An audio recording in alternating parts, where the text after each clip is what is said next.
uhoraho akwiye kwambazwa n'abo yaremye, akwiye kwambazwa n'abo yaremye, akwiye impundu nyir'ibiremwa, akwiye gusingizwa. amahoro yacu ni wowe gutaramirwa.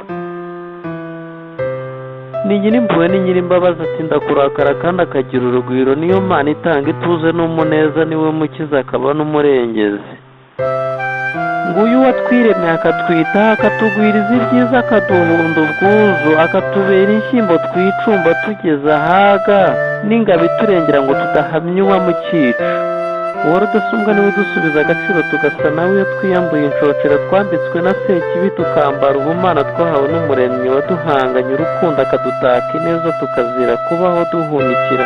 nimumukurikize kandi mumwigire, agira umutima utuza, akagira umutima woroshya, nimumusange dore niwe byose akaba akaruhura. nimwambare intwaro za roho ngo mubashe guhosha umuvumba wa Sekibi. uhoraho nahora ahundwa impundu, nawe abona aho ahera tugirira impuhwe. naduhindure tumurangamire, maze dutwarwe rwose tuzire kuzongera kohoka mu majwi y'isi, ahubwo ajya tugenzura. adusuzume amenye ibyo duhirimbanira, amenye niba turi mu nzira mbi, bityo tugarure mu nzira ze zimwe yigishije kuva kera na kare.